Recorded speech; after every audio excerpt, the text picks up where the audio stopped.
Morgan-Welch, is the Associate Director for External Affairs, for the Smithsonian National Museum of African American History and Culture. In her role, she is responsible for directing the museum's global strategic visits for development.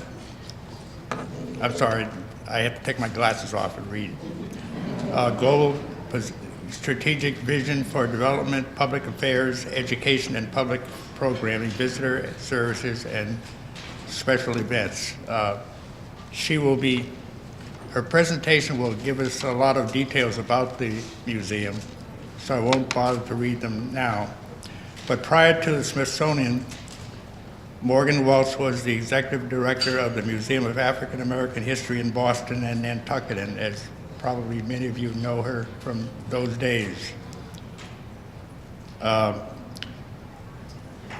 Ms. Morgan-Welch's career spans decades in not-for-profit management and corporate philanthropy. She has served as executive director of the Greater Hartford Arts Council, director of development at Wadsworth Atheneum, manager of community relations at Raytheon, which is where I first met Beverly some 19 or 20 years ago, and Connecticut Mutual Life Insurance Company and assistant dean of admission at Amherst College. In 2007 and 2011, Morgan-Welch co-chaired the inauguration of Massachusetts Governor Deval Patrick. She's a graduate of Smith College, where she was awarded the Smith Medal in 2009. She is a member of the Antiquarian Society, the Massachusetts Historical Society, and the Colonial Society of Massachusetts. I will now turn the chair over to my friend and longtime colleague, Beverly Morgan-Welch.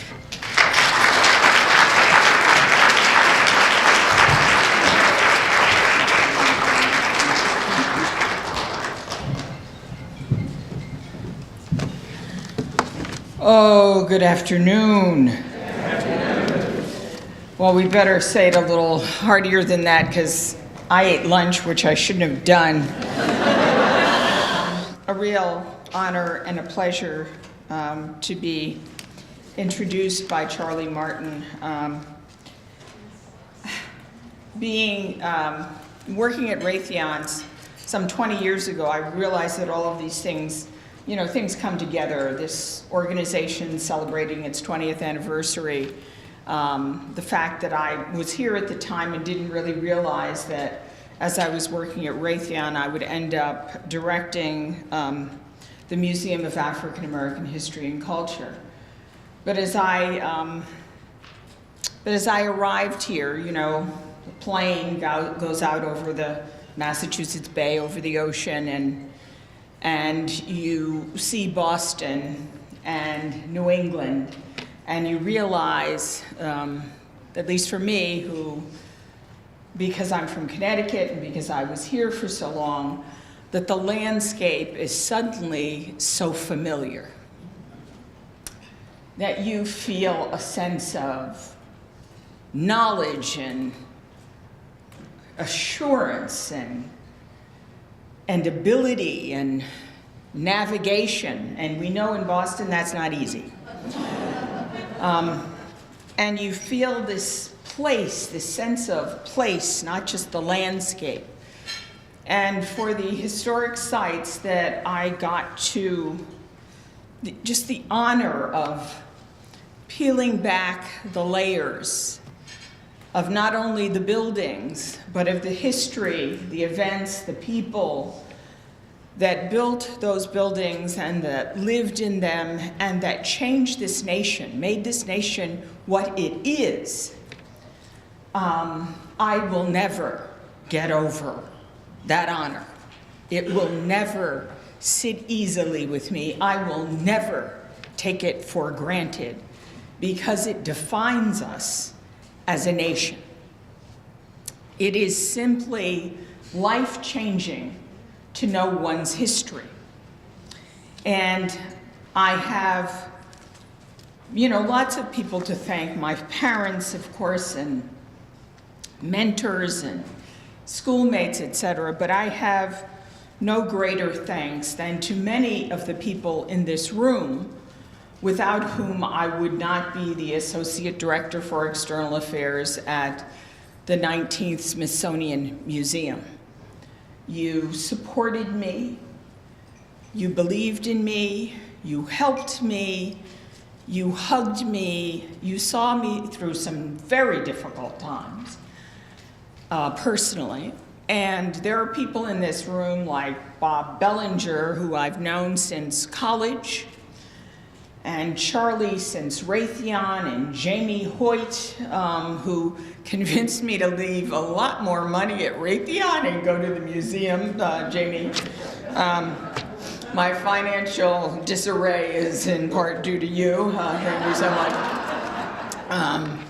But my daughter, who then ended up not choosing to go to Smith College, but to go to Amherst, and is now getting ready to get her MBA. She'll enter one of the schools of her choice. I'm betting on Columbia or Yale, where she's been accepted already to get her MBA. So for those of you who knew her when we arrived here and she was about 4,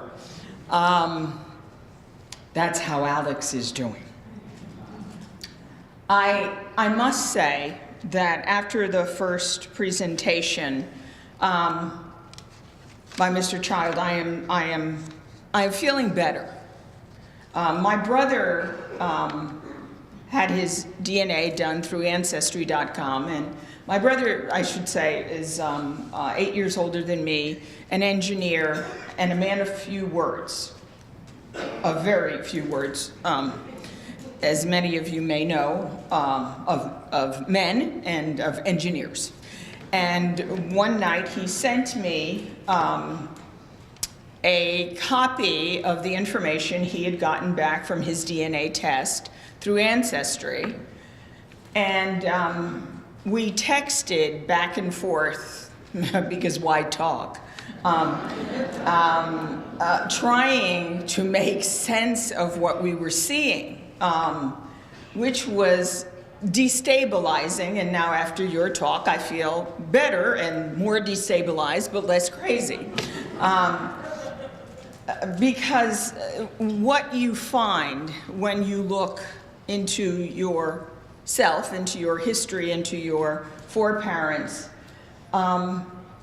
is not what America has proffered as reasonable information about who we are. Nor has America any idea what America is or who lives in America, it would seem, at this point in time.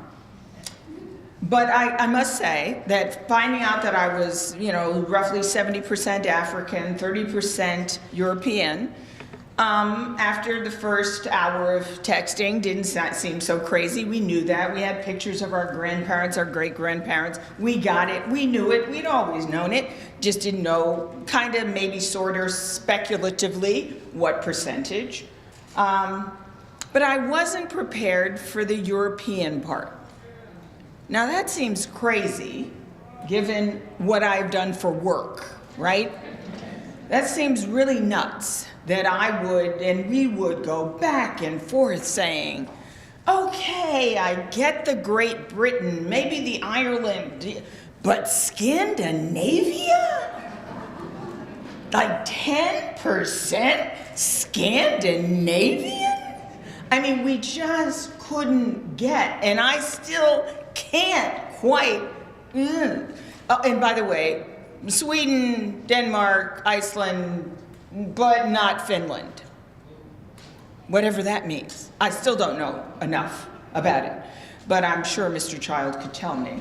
And I will have more people in my family do all that needs to be done as we contribute to this knowing of who we are, which is human. And this organization has helped us understand that and how important our roots are, and how brave we need to be, and how clear-headed and thoughtful we must be about the pursuit of that knowledge. The National Museum of African American History and Culture is an opportunity to view who we are as Americans through an African American lens. But it is for all of us, because it is this country's reality, its heritage, that it has been built by African Americans and other Americans as a democracy for our freedom and our pursuits of happiness and freedom, right? Now, the building of a Smithsonian museum is an amazing reality. The Smithsonian was built started more than 150 years ago, before the Civil War. So this is an institution long dedicated to preserving the natural and historical resources of this country.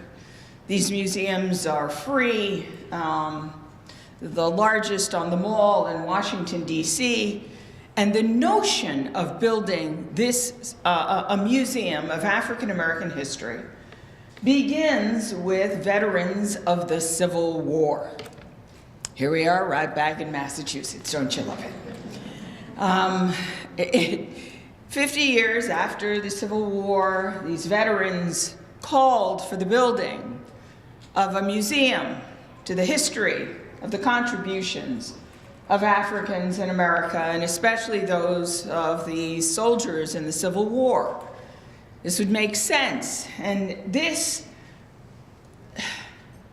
battle, this idea would live on and on. And I can remember when I was at the Wadsworth Atheneum being approached by someone doing research on, gee, the possibility of maybe a larger national museum on African American history and culture, and did I think this was a good idea or a bad idea? And I said, well, first of all, why did you choose to ask me? Let's start there. And they said, well, because you're black and you work at let's call it a Main Street museum, which I think they meant white museum, but knew better than to call it a white museum. But it's a Main Street. The Wadsworth Atheneum is the oldest public art museum in the United States. And you're the only black senior person raising money for a Main Street museum that we could find in America. Now, in this room, you know, we are full of firsts. It's a shame, but we are still full of firsts, many. But that knowledge was unsettling. You can see I become easily destabilized and then pretend I'm perfectly all right. And he asked if I thought that raising money for a national museum would be to the detriment of the many museums to African American history that were growing up around the country. And I said, to the contrary, it should increase the support. Once there is a national museum, like a Smithsonian, it forever, the question of whether or not this is at the center of this nation is done. It's complete, it's over, it's true, it's real. It's the gold standard. And thus, we should support what is closest to us and what is ours. So beginning 100 years ago, and finally being realized last year, let me see if this is, I should do this, is this museum. The vision for this museum and the reality of creating the museum is really due to many, many, many people. But without Lonnie Bunch as the founding director, it simply would not have happened. He was able to speak words that resonated with the broadest cross-section of people to understand the reality of why this museum was so very necessary. The African American stories that we have to tell are essential to understanding who we are as Americans, and are certainly essential to understanding where we are today. Now, as the 19th Smithsonian Museum in 2003, it was President George Bush who signed this into law. And we were really the only Smithsonian that had to raise so many millions of dollars on our own to build this museum. And even the legislation kind of says, you know, it doesn't say if, but you gotta raise a whole lot of money before you can build this museum. And over the course of time, that was $270 million that came from the Congress and obviously the American people, and then a good deal more that I will get to. The idea of being located on the National Mall, this is, you know, America's lawn, right? It's America's front yard. It's America's landscape of museums telling the American story was essential. And believe you me, it was not the first choice of many people. To end up on the National Mall next door to the Washington Monument, I won't go into the irony, but so it was the hard work, again, of many, many people, and the Smithsonian Institution deserves a great deal of credit for making that possible. Now, it is free to the public. We can talk, I'll take questions about time passes if you wish. But it broke ground, we broke ground 2012. I was still here doing my thing on Beacon Hill in Nantucket. And just think about it, a little more than 4 years later, this incredible building opened to the public. Now, I don't know about you, but, you know, 450,000 square feet later and, you know, all that attends to this space, it is a monumental accomplishment to have collected 40,000 objects, to have 3,000 on view, to have more than 125,000 members, to have, I don't know, 150 founding donors. That means contributing $1 million or more, and having the majority of the individuals contributing $1 million or more to be African American.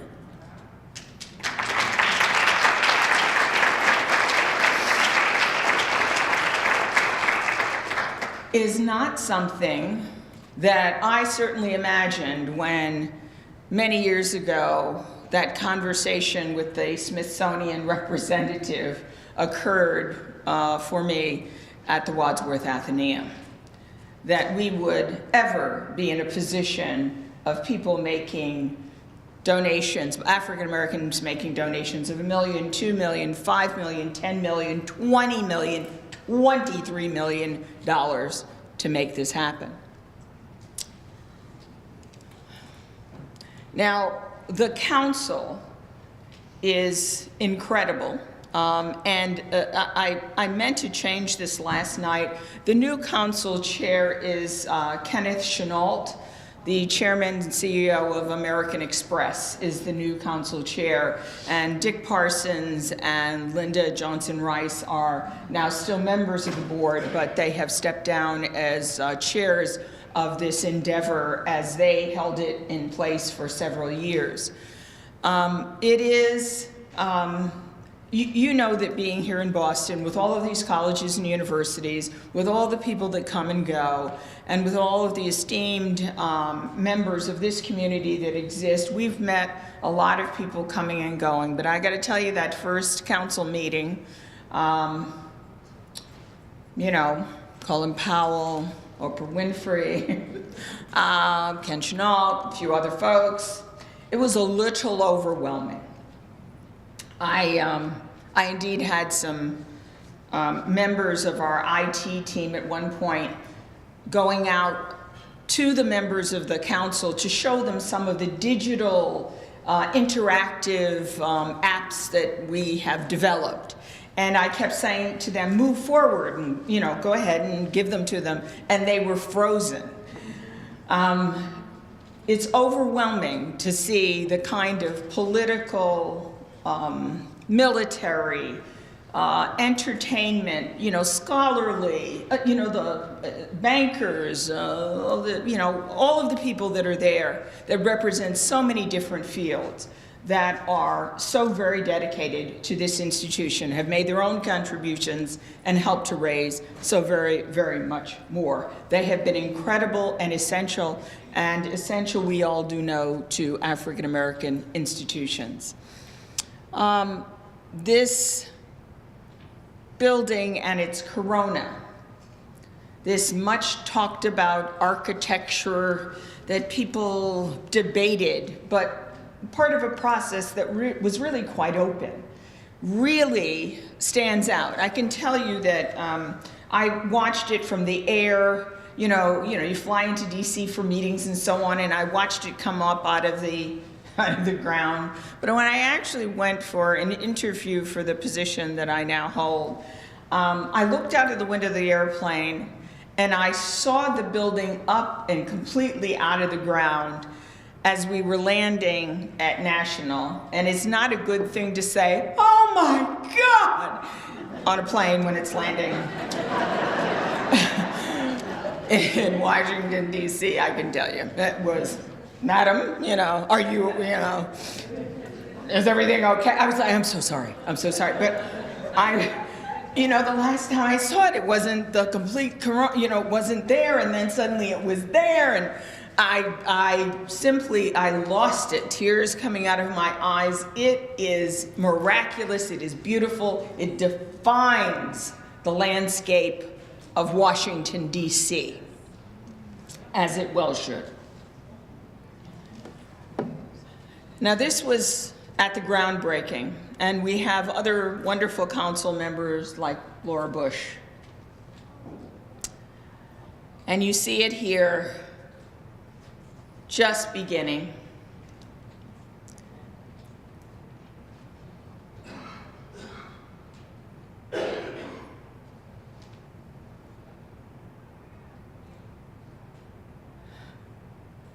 Now, this was in the fall of 2016 when I arrived in Washington, D.C., and we had a mapping project projecting images on the corona for people to begin to imagine this museum coming to the National Mall. The building was already there, but isn't it interesting that, you know, after 100 years, people get anxious, you know, when's it gonna be done and why isn't it done already? 2012, 26, you know what I mean? Already, I mean, this is at lightning speed. It's ridiculous to have been able to collect so many objects, to have so many people come forward. The design team of Bond, Ajay and Phil Freelon, I mean, you know, to bring that, to have them come together, to create and so on and so forth, to design all of the exhibits, to deal with all of the many things that need to be done. And there it is.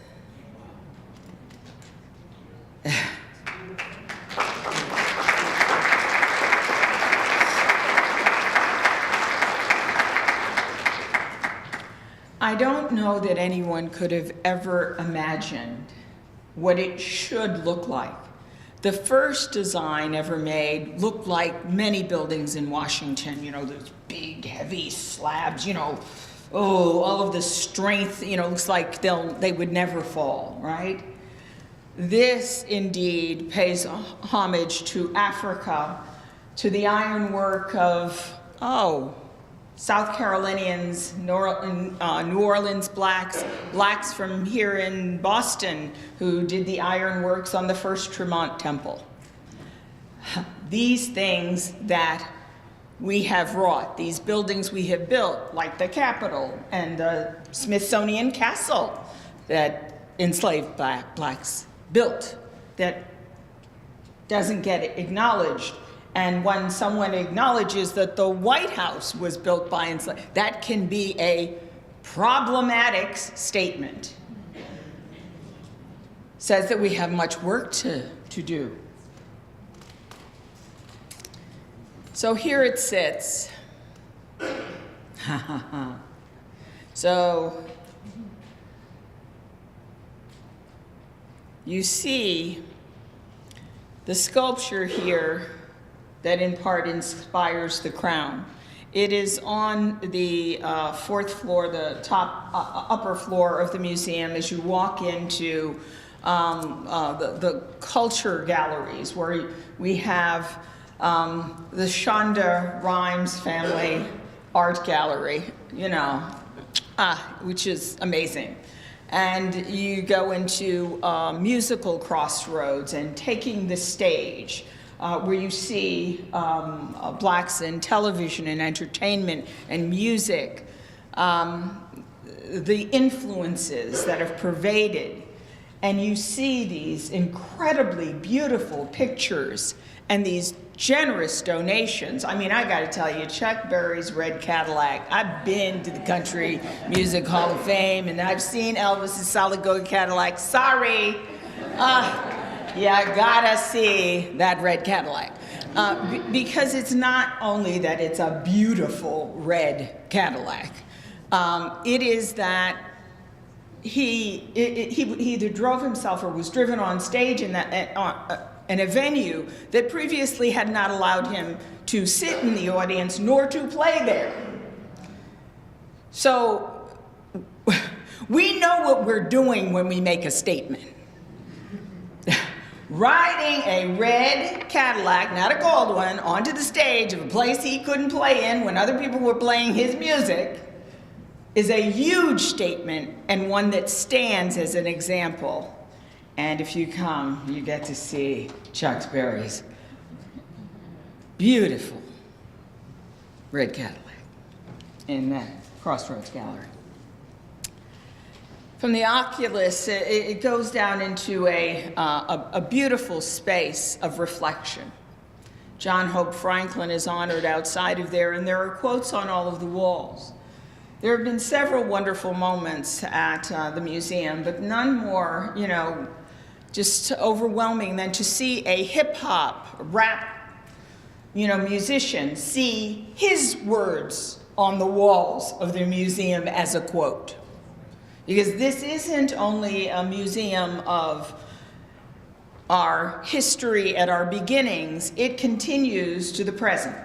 And it may be Sam Cooke, it may be Martin Luther King, it may be Prince Hall, whoever's quotes are on those walls. It is a very powerful reality to understand the way in which we have impacted the culture of America. We make light of it. We accept it as a given and a known. It needs to be heralded and understood as changing and formative of music, today's music around the world. This is from the dedication. You know, having 7,000 guests for an event outside, and President Clinton, President Bush, President Obama, John Lewis, Stevie Wonder, and then to later on have Stevie Wonder just jammed through the night inside the museum. You know, just, it's unbelievable. I think that one of the things that surprised me most, we have some very famous people who have made generous donations to this museum. Kobe Bryant came into one of the previews and kind of looked at me, down at me, I should say, and said, "Hello, so nice to meet you." And I said, "Well, hi." I've had dinner with the Celtics in the museum. By the way, they're children. I didn't really realize that. You know, watching them on television, they look like these giants who can do anything, and you say hi, and they kind of say hi. They're shy. Celtics, well, at any rate, you get the picture. People in this space honor the space. Take a step back. Say thank you to those of us who labor in different ways to try and make this museum open and available, by the way, every day of the year except Christmas, only day we're closed. So this dedication, the 4 generations that were on the stage representing our past and our present, to herald in this new museum, it was a powerful, powerful day. Now, there are many galleries to see. I don't know, you probably heard things about, you know, how hard it is to get into the museum, and it is, because people won't leave. That's basically the reason. Most people go to a museum in this country and stay for 90 minutes to 2 hours. 2 hours is a max, and they depart. That's the norm at the Smithsonian. That's the norm at museums in this country. People come to the National Museum of African American History and Culture and stay 4.5 hours during the week and 6 hours plus on the weekend.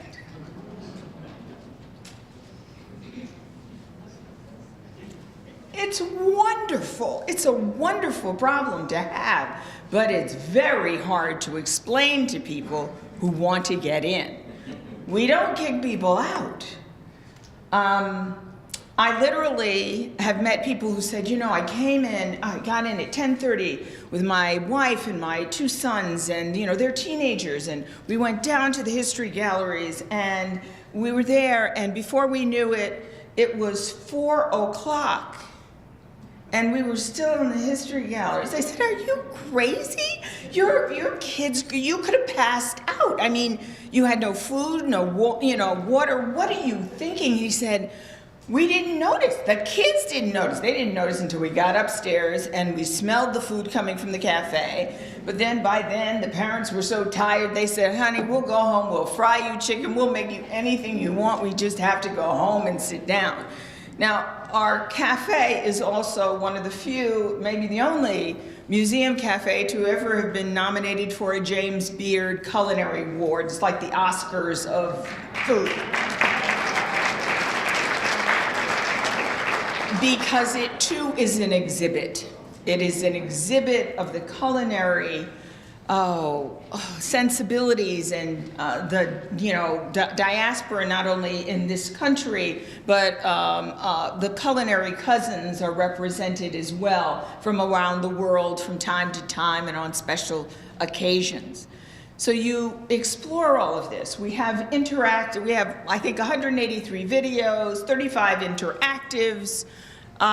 We have an education floor, a library, genealogy, and so very much more.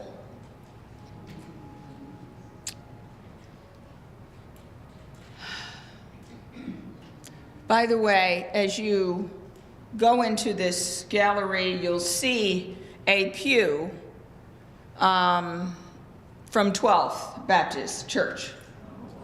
Oh yeah, and you go back and you'll see some items from the Prince Hall Masons, and downstairs you'll see things from the Bucks of America, from the Revolutionary War. You will see much that, of Boston and beyond that is celebrated and provided in this museum.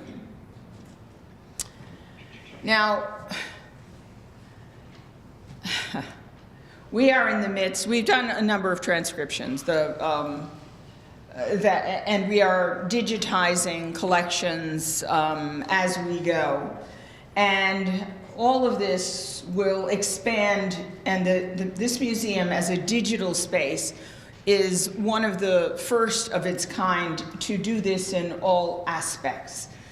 We are working on and launching apps that allow people who are not sighted or who cannot hear to go through the museum.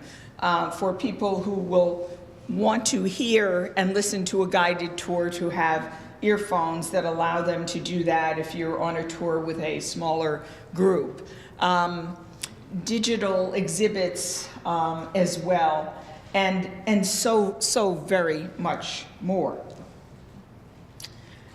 I must say that as you explore your family histories and help people with the resources to do that, some of the things that we never thought still existed, you know, where were these precious objects that were Harriet Tubman's? Well, that's the shawl that Queen Victoria gave to Harriet Tubman. Now, I wasn't there, but every time I see it and every time I think about it, and God bless PBS and the BBC for Victoria, hopefully they're going to mention somewhere in there that she gave Harriet Tubman a shawl, I pray. But you see the incredible nature of these massive objects like the Tuskegee trainer plane to the Pullman car the museum had to be built around. And the beautiful pieces of art. Now, I must admit that this was the first thing that got to me. Having worked at the Wadsworth Atheneum, and having seen many pieces that the Wadsworth owned of African-American art and of doing some shows there, I didn't realize that when I walked into the art gallery, as we were, beginning to look around and as things were finished and we were trying to open and try and get ready, that would be the place where I would burst into tears. Because of how many years it took to get an exhibit of African-American art. Never mind African-American institutions dedicated to preserving African-American art, this discarded legacy. To see what we wanted, what people had donated, what we had borrowed in one space, and always to be in that space with more rotating out and coming in, a gallery devoted to African-American art was breathtaking. To have so many beloved African-American figures donate items so very precious to the collections of this museum. Amazing. Beautiful.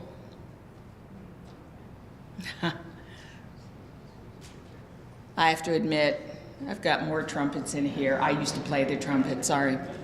See, there it is. Oh, God, it's beautiful. Michael Jackson's hat. Louis Armstrong's trumpet. So there are many initiatives as well. We are looking at many things, but one of the important things is partnerships with African-American institutions around the country and the African diaspora around the world. It is a powerful place for us to embody and share and preserve this history.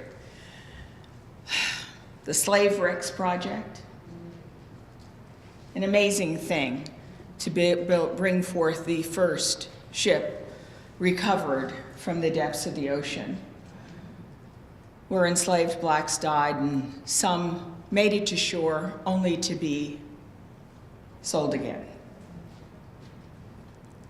To see the remnants of that and to feel that history is a powerful way to begin to understand America. The Freedmen's Bureau records that have been digitized by this museum. We're going to be doing more Save Our American Treasures around the country, trying to help get people save their own treasures personally, give to local repositories, and give, if they will, to the Smithsonian National Museum of African American History and Culture.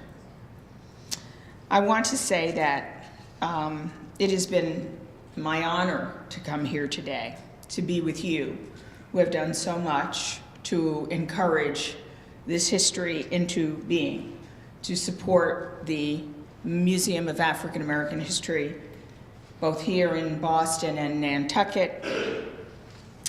And I can only say that if you haven't been to the museum, the 19th Smithsonian, your museum, the National Museum of African American History and Culture, please come as soon as you can. Come again. If you've been, come back. I've been there for days now, with 1,250,000 roughly people having experienced it thus far in less than 6 months. And every time I walk into the galleries, I am changed. I learn something new. So I offer to you this place that you helped create, this place that you willed into being, this place that you supported and that you know, and these Smithsonian museums that are yours to treasure forever. Thank you.